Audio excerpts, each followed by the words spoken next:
सौतेला। ये कहानी हरिनिवास की है, जहाँ स्वर्ग सिधार चुके हरिप्रसाद जी का परिवार रहता है। हरिप्रसाद जी की पहली पत्नी बेटे को जन्म देते हुए भगवान को प्यारी हो गई थी। अब नन्हे से बच्चे की देखभाल के लिए उन्होंने दिल पर पत्थर रखकर दूसरा ब्याह रचा लिया। दूसरी पत्नी सुभद्रा से उन्हें शादी के 4 सालों बाद 3 बेटियां हुई। धीरे धीरे समय बीतने लगा। बेटा सुदर्शन अभी 20 साल का ही था कि एक दिन हरिप्रसाद जी स्वर्ग सिधार गए और पीछे छोड़ गए एक कच्ची गृहस्थी की अनगिनत जिम्मेदारियां। ये तो चले गए, अब मेरी तीनों बेटियों का क्या होगा? न सर पर पक्की छत है, न कोई रोजी रोटी का साधन है। क्या करूं, कुछ समझ में नहीं आ रहा। अब चिंता मत करो माँ, मेरा ग्रेजुएशन का रिजल्ट आने ही वाला है। मैं कोई नौकरी ढूंढ लूँगा। सबकी जिम्मेदारी अब मैं संभालूंगा, आप निश्चिंत रहो। सुदर्शन एक के बाद एक कई जगह इंटरव्यू देने के लिए जाता है, लेकिन सफलता नहीं मिलती। मैं इतनी कोशिश कर रहा हूँ, लेकिन कहीं नौकरी नहीं मिल रही। क्या करूँ, मेरा तो दिमाग ही काम नहीं कर रहा। मेरी सलाह मान तो तू कोचिंग में पढ़ाना शुरू कर दे और साथ में सरकारी नौकरी की भी तैयारी करता रहे। अगर तेरी जॉब लग गई तो तेरी सारी प्रॉब्लम सॉल्व हो जाएगी। सुदर्शन को दोस्त का सुझाव अच्छा लगता है और वो एक कोचिंग सेंटर में बच्चों को पढ़ाने लगता है। कोचिंग के साथ साथ वो सरकारी नौकरी की तैयारी भी करने लगता है। 6 महीने की कड़ी मेहनत के बाद ईश्वर की कृपा होती है और उसकी सरकारी नौकरी लग जाती है। माँ, मेरे रहते आपको कोई भी चिंता करने की ज़रूरत नहीं है। मैं तीनों बहनों का ख्याल रखूँगा। पापा की सारी जिम्मेदारियाँ मैं पूरी करूँगा। भगवान तुम्हारे जैसा बेटा सबको दे। अगर तू ना होता तो हमारे परिवार का न जाने क्या होता। 21 बरस की उम्र में सुदर्शन ने कड़ी मेहनत करके एक अच्छी नौकरी पा ली थी। अब वो दिन रात मेहनत कर रहा था ताकि उसकी बहनें और माँ अपना जीवन सर उठाकर जी सके। कुछ समय के बाद, बेटा, ये ज़मीन का टुकड़ा तो तुम्हारे पापा ने खरीद लिया था, लेकिन मकान बनाने से पहले ही वो हमें छोड़कर चले गए। अब इस एक कमरे के घर में गुजारा नहीं होता। अरे बरसात के मौसम में तो छत से पानी भी टपकने लगता है। हो सके तो छत की मरम्मत ही करा दे बेटा। मैं एक काम करता हूँ माँ, अपनी ज़मीन पर लोन लेकर मकान बनवा लेता हूँ। लेकिन लोन तभी मिल सकता है जब ये ज़मीन मेरे नाम पर हो। अरे तो ठीक है ना बेटा, मैं कागज़ तेरे नाम ट्रांसफ़र कर देती हूँ, तो लोन के लिए अप्लाई कर दे। माँ के कहने पर सुदर्शन ने लोन ले लिया।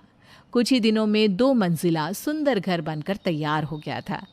घर के खर्च और लोन की रकम चुकाने के बाद सुदर्शन के पास चंद रुपये ही बचते थे। फिर भी उसने अपने कर्तव्यों से कभी मुंह नहीं मोड़ा। तीनों बहनों का अच्छे कॉलेज में एडमिशन कराया और पढ़ाई का पूरा खर्चा उठाया। बहन जी, आपका बेटा सुदर्शन तो हीरा है, हीरा काबिल है, अच्छी नौकरी करता है। अब उसके लिए दुल्हन क्यों नहीं ले आती? ब्याह की उम्र तो कब की हो गई है उसकी। अरे नहीं नहीं, अभी उसके ऊपर बहुत जिम्मेदारियां हैं। अभी से उसकी दुल्हन ले आऊँगी तो घर की जिम्मेदारियां कौन संभालेगा?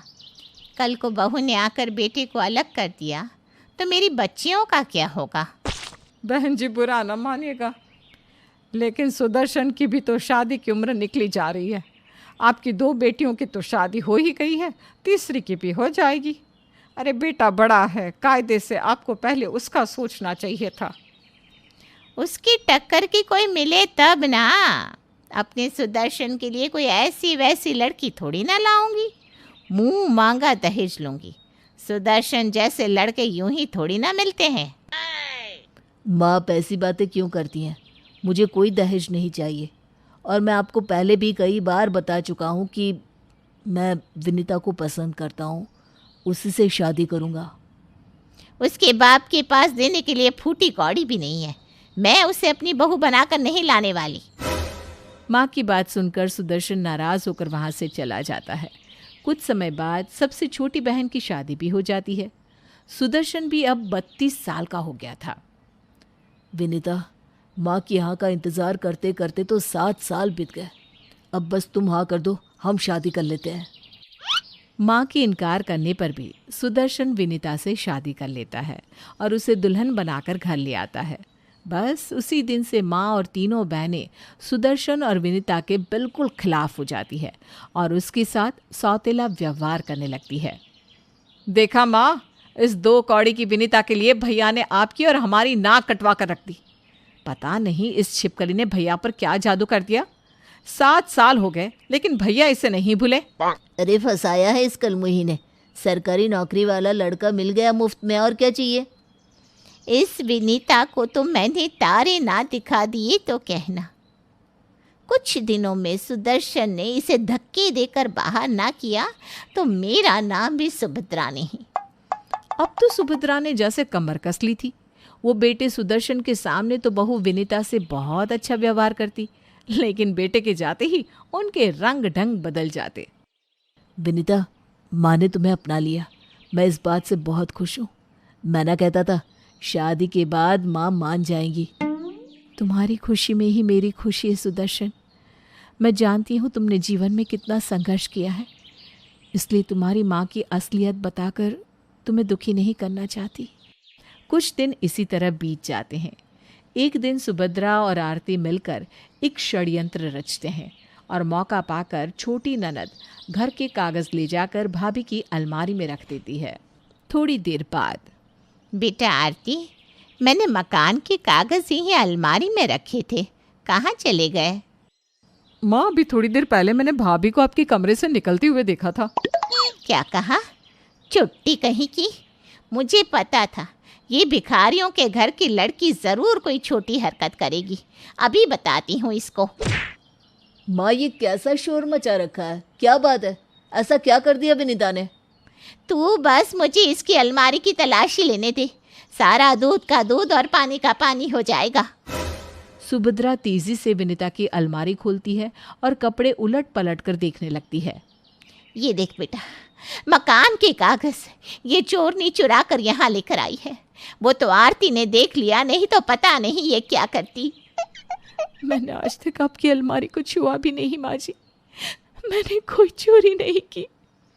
ये चोरी क्यों करेगी माँ? ये खुद इस घर की मालकिन है, सब इसी का तो है, इसे चुराने की क्या जरूरत है? अच्छा, माँ के जीते जी तू इसे मालकिन बता रहा है। बहुत बढ़िया बेटा, तू तो पक्का जोरू का गुलाम निकला।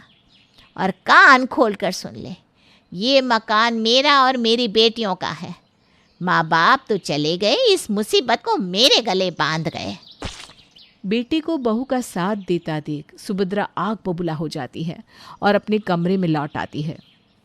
आज इसने मुंह से कहा है, कल को ये सच में अपनी पत्नी को हमारे सर पर मालकिन बनाकर बिठा देगा, तब हम क्या करेंगे। बहुत हो गया, अब मैं फैसला करके ही रहूंगी। सुभद्रा के दिमाग में कुछ खिचड़ी पक रही थी। सुभद्रा के इरादों को तीनों बेटियां भी हवा दे रही थी। इसी बीच विनीता एक बेटे की मां बन गई थी, लेकिन सास और ननदों का व्यवहार उसके प्रति हर गुजरते दिन के साथ बदतर ही होता जा रहा था। एक दिन, सुदर्शन, जो मकान पर लोन लिया था वो पूरा हो गया ना? हाँ माँ, वो लोन तो पूरा हो गया। अभी छोटी की शादी के लिए जो 15 लाख का लोन निकाला था ना, वो चल रहा है। एक काम कर बेटा, मकान की कागज़ वापस मेरे नाम पर कर दे। तेरी तो तरक्की हो गई है, तुझे सरकारी मकान मिल जाएगा, वहीं शिफ्ट हो जाना तुम। माँ, मैंने ये ज़मीन हड़पने के लिए अपने नाम नहीं कराई थी। ज़मीन की मालकिन तो कल भी आप थी और आज भी आप ही हो। इसमें ट्रांसफ़र जैसी क्या बात है? हाँ बेटा, जब मालकिन मैं हूँ तो तू भी तो इन सब से मुक्त हो जा। हैं, आज मैं हूँ, कल रहूँ ना रहूँ, मैं सोच रही हूँ अपने जीते जी इस घर का बंटवारा तीनों बेटियों में कर दूँ। सुदर्शन कुछ कहना चाहता था, लेकिन विनीता ने इशारे से उसे मना कर दिया। माँ के जाने के बाद, विनीता, पूत तो कपूत होते हैं, मैंने सुना था, लेकिन जो माँ ने किया उसे क्या नाम दूँ? छोटी बहनों को अपनी बेटी समान समझकर पढ़ाया लिखाया, उनकी शादी की। कोई कुबेर का खजाना नहीं था मेरे पास। चंद रुपये जो तनख्वाह के मिलते, उसे सबसे पहले बहनों के हॉस्टल भेजता कि कहीं कोई कमी ना रह जाए। अपना गुजारा कैसे चलाया उसका मत पूछो। फिर मकान बनाने के लिए लोन लिया, सालों तक पेट काट काट कर उसका लोन चुकाया। बहनों की शादी की उम्र हुई तो अपने पीपीएफ से पैसे निकाल कर उनको ब्याह दिया। मेरा आज और कल सब कर्ज में डूबा था, लेकिन मैं कभी घबराया नहीं। सोचा ये मेरी ही तो बहन है, मेरी जिम्मेदारी है। अपनी कमाई की पाई पाई लुटा दी, यहाँ तक कि मेरा पीपीएफ भी खाली पड़ा हुआ है। भविष्य में ना हमें कोई पेंशन मिलनी है और ना हमारे पास कोई बचत है। और तो और अभी 7 साल तक लोन की किश्तें भी चुकानी है। इतना सब करके भी माँ को संतोष नहीं, अब हमारे सर से छत भी छीनना चाहती है। जब हमारे लिए दिल में ही जगह नहीं तो मकान में जगह लेकर हम करेंगे भी क्या। आप फिक्र मत करिए, मुझे कोई दुख नहीं। आप भी कोई बात अपने मन में मत रखिए। आपने जो किया वो आपका फ़र्ज़ था। 2 दिन बाद सुभद्रा मकान के कागज़ लेकर आ गई थी। ये ले सुदर्शन, इन पर साइन कर दे और देख ले तुझे कोई सरकारी मकान मिल जाए तो वहीं शिफ्ट हो जा। मैं नीचे की मंजिल किराए पर देने का सोच रही थी। आंखों में आंसू भरकर सुदर्शन ने मकान के कागज़ पर साइन कर दिया और हाँ में गर्दन हिला दी। जीवन भर परिवार के लिए अपना सब कुछ लुटाने वाले बेटे को सुभद्रा ने पल भर में सौतेला कर दिया था। अपनी पत्नी और बेटे को लेकर अगले ही दिन वो मकान छोड़कर चला जाता है।